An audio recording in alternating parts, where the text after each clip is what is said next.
world of Tekken, every region has its legend.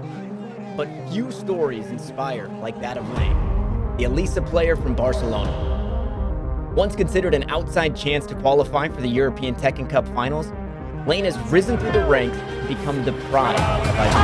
Tener ya el torneo en el bolsillo de Lain y la salud mental de Camargo entera. Cuidadito ahí, la presión por abajo. ¡Qué bien! Le está entrando todo lo que le está lanzando. Lo tiene contra la pared y el hit dash. ¡Le está pegando todo! ¡Cuidado! ¡Puede salir! ¡Sale con un perfect! ¡No se lo cree! ¡No se lo cree! ¡Le ganó con un perfect! So back to the wall for Lain. There it is! I told you, there it is!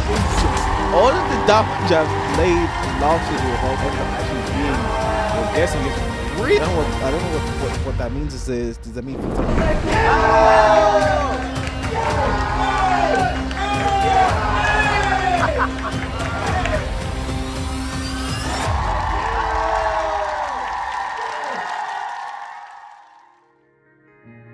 The Iberian Tekken region has always been filled with talent. Players like Tibetano and Oracle dominated the scene, leaving little room for others to break through. Lain, a quiet but determined player from Barcelona, spent years fighting to make a name for himself.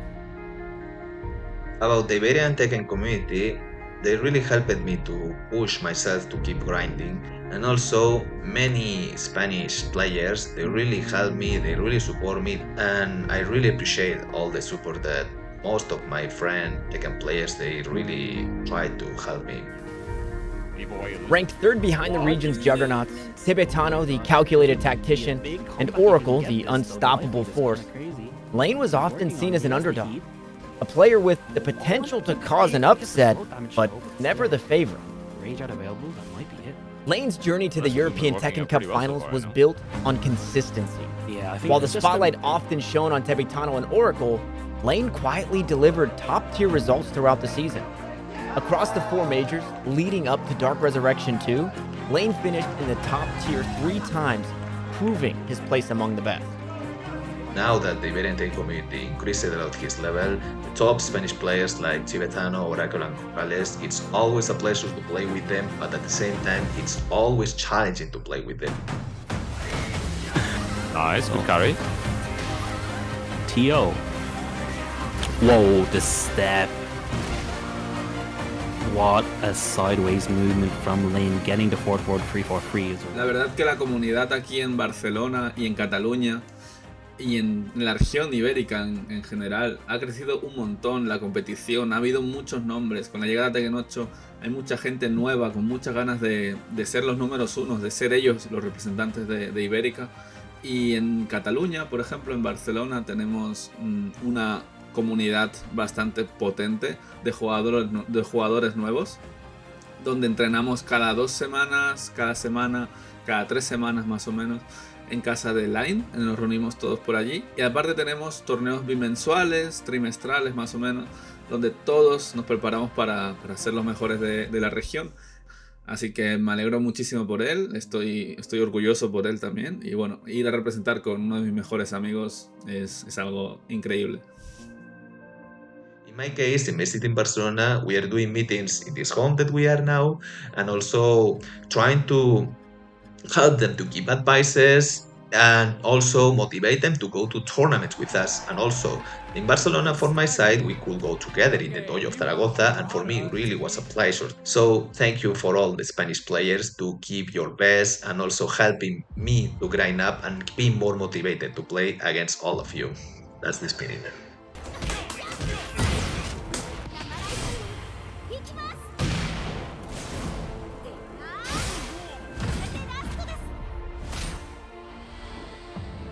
Le dando.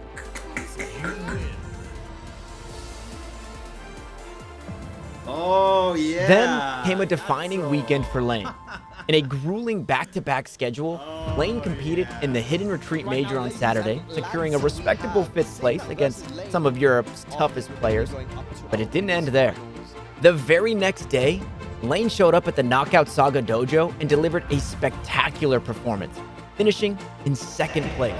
Point, chicos, Lain in tournament point. His result tied him with Oracle for 2nd place in the region. putting immense pressure on his rival as the season neared its conclusion. No sé qué estaba viendo. Ay, le cancela. Que le dio un counter. Bien ahí, Panis, muy bueno. Le sale ese step. Lo ve. Qué bueno, le va a doler esto. Tiene hit también, no lo busca. Cuidado, ojo ese espaldarazo. Ahí es están los dos a nada. Richard. Hizo side. Hizo side. ¡Ay, qué buena! Y Lain va a ser nuestro campeón del Starfest. Lo celebra. Lain, enhorabuena. But yeah, doing back-to-back tournaments like Lain did is really difficult and exhausting. But he's the type of player to really thrive under pressure, and I think he handled it quite well throughout the qualification race. And it really shifted the momentum in the entire situation, the entire race. Who's it going to be versus? Let's have a look at the bracket. It's going to be versus Sin. Sin versus Lain, and Ernie Ball versus Kalak. Lain's consistency and determination had turned the tables, making it clear that qualifying for the European Tekken Cup Finals wasn't just a distant dream. It was within reach. One of the pivotal moments came at the Madrid FGC Major, where Lain put on another strong performance, finishing in 5th place. Meanwhile, Oracle stumbled, finishing in 9th place. This result placed Lain ahead of Oracle on the regional leaderboard, with only 2 tournaments left in the circuit. This result shifted the dynamics of the competition. No longer an underdog, Lain had emerged as a serious contender, with Oracle now feeling the pressure to reclaim his spot. But yeah, the Madrid Major was very, very important for Lain. It was one of his biggest performances. 5th place finish, finishing over Oracle. That was extremely important, and another big momentum shift in the qualification race. And then came Dark Resurrection 2, the final major of the season. Lain needed to finish ahead of Oracle to secure his place at the European Tekken Cup Finals. Lain entered that tournament with laser-sharp focus, and it showed. In the first phase of the tournament, Lain won every single game, cutting through the competition with his masterful Elisa play. His flawless performance secured him a spot in the top 16 on the winner's side, giving him a significant advantage. That was a beautiful combo. I didn't actually know that was going to kill. That was crazy. Looks like Lane's going to go a little bit crazy as well. He's down 2. You ain't seen that smooth all set. Pressure from Dark and Price. He's feeling himself, but goes down forward. Yep. Lain hasn't been ducking as well. Kind of just relying on using those crushing moves instead. I like it, bro. Shiny shoes. Trying to get a counter hit before. Using that jab a lot. Going again underneath. Lane's in a very good position. Look at the pressure. Goes low again. We say it before. Dark and Price might be blocking Low. And that's going to be it. Lain definitely made the right call there against Doug. Just going for so many lows, and eliminates Doug from the tournament. Meanwhile, Oracle's journey was anything but smooth. In a critical early matchup against Alpha, Oracle faltered, dropping the set and being sent to the loser's bracket. This meant Oracle had only 1 life left in the tournament and would need to claw his way back through the bracket to keep his qualification hopes alive. The pressure was immense. Oracle couldn't afford another misstep, while Lane's strong position meant he could focus on executing his game plan and staying consistent. La verdad que Lain en todos los torneos europeos ha jugado increíble. Ese torneo también en París estuvo jugando muy calmado el primer día. El segundo día sí que lo vi un poquito más nervioso, más tenso por la situación que había con Oracle. Sabemos también que si Oracle ganaba todos sus combates y Lain perdía, se iban a encontrar juntos en losers.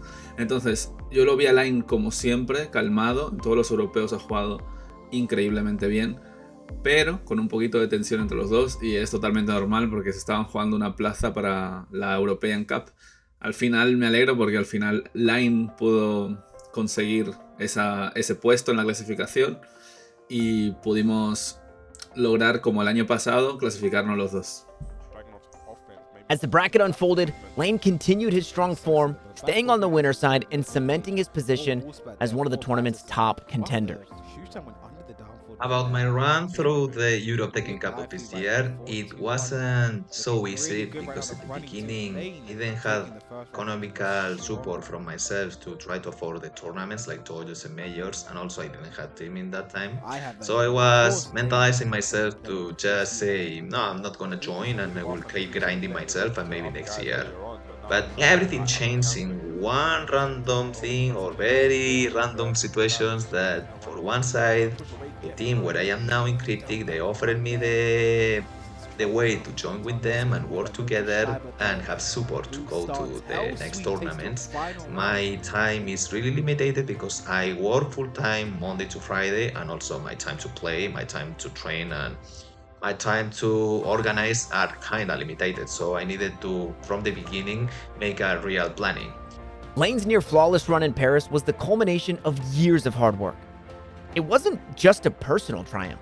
It was a moment of pride for the Iberian Tekken scene.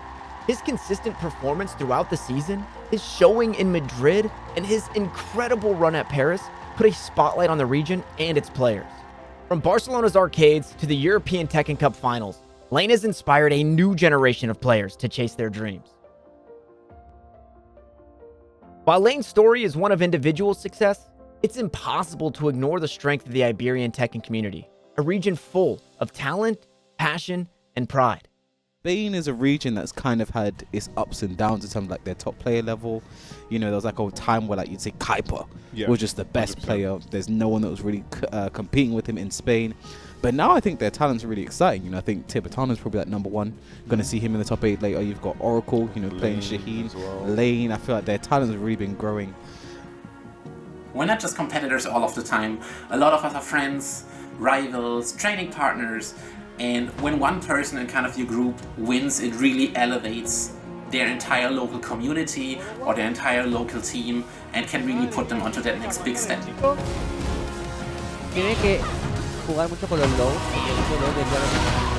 Y tiene que quitarle la presión, tiene que no dejarle respirar a Tibetano. Ese contest que bueno. Muy bien, Lain, muy bien. Esto hace multitasking. Muy bien, puede matar, Mata. ¡No! Madre mía, ese hit del más ahí, que bien metido, muy bien. ¿Habrá sido Z? Porque era raro. The Iberian region's passion and dedication have created a competitive environment where players like Lain can thrive. It's a testament to the power of community and the shared love for the game. Now, Lain stands among Europe's best, ready to compete in the European Tekken Cup Finals. Whether he wins or loses, his story is already a victory, a testament to resilience, friendship, and the love of the game. So for the Tekken World Tour, due to my situation with my full-time work, it's really difficult to travel overseas. But if there's the occasion that I can do it, I will try to do it. But especially I will focus in the European Majors and European Challengers, because it's always a pleasure to visit those tournaments, and also it's gonna be really challenging with lots of talents of Europe and also the new talents that they are rising in Tekken 8, and especially what the Season 2 will bring to these new players. Se ha muerto. Ay, no decide buscar el mix-up. Ok, Chitama. Muy bien acá. Oh, qué pena. Thank you for watching Lain's incredible journey.